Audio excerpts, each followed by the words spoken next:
Welcome again to another edition of Writings from the Hills, and today I am going to be reading a book from my telephone. This is actually a book that we have available through Overdrive, which is our ebook program. Kensington Press, or publishing company, actually gave us permission to use the book, and it's called Godpretty in the Tobacco Field by Kim Michelle Richardson. And I'm actually going to be reading chapter 1. And it starts out with a quote. The soul is the great connector of lives, the source and the destination of all. It is the healer and the restorer and the resurrector. Without proper care for it, we can have no community, because without proper care for it, we can have no life. Chapter 1. As sure as ugly is found in the morning addict waiting to score in the parking lot of the Kentucky Shake King, there is Godpretty in the child who toils in the tobacco field, her fingers whispering of the arthritic days to come. My uncle, Gunner Royal, says that I'm a child, and that I will find salvation if I work hard enough. But it's doubtful. I've been working these fields since knee-high, and ain't nothing but all kinds of God ugly keeps happening around here. Now every time we pass the Shake King, my uncle points to the whores and the hooligans who hang out there. That's what he worries on, what I might become and what my insolence could bring.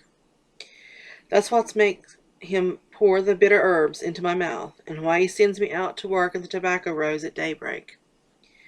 Gunner says at 15 I should know better, should have learned better, being that my sassy mouth of the South has earned me buckets of punishment from his tincture of biting herbs steeped in the moonshine. When my uncle took me in 10 years ago, I learned that the widower scriptured his Jesus with moonshine, and made it his sole purpose to chase out my parents' devils. If anyone could, I reckon it could have been Gunner. A feared man in these hills, he served as an executioner and strapped no telling how many Kentucky prisoner inmates to old sparky electric chair during the 40s and 50s. And although it's 1969 and Gunner's nearing 60, Lordy Jones, that man can still set a full field and cut a look that's meant to do a hurtin'. Outside, a July rain dropping softly onto the mountain shadows as the fog rolled through. I waited to be done with his latest by turning to a little wind-up clock on my nightstand, keeping time to the soft ticks and the steady taps on my knee. I glimpsed into childhood memories, searching for distraction from the mounting pain Gunner had dished out. I studied my parents' photograph on the nightstand, my daddy looking on as Mama playfully wrapped the frayed cloth cord around me or pretending to talk to him about the toy telephone. A cottony memory whisked through my thoughts, easing the pain a little. She lightly poked my ribs and laughed softly into the tin mouthpiece. Yes. Uh-huh. Me and the kids is on the way. Right, Snugbug? Mama had tickled me and put the red receiver up to my ear. Tell Daddy we'll see him at the tent revival, sugar. Talk to Daddy, RubyLyn.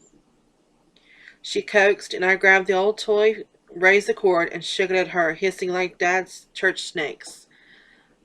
Little Miss Preach, she teased, catching me by the ribbon of my dress. My toddler's giggles had lit across her sing-song as she pulled me into the soft folds of her satin slip. I found the family photograph tucked inside Mama's old pocketbook, along with her tube of Rattle My Tattle red lipstick, a few coins, and a homemade paper fortune teller that we had made together.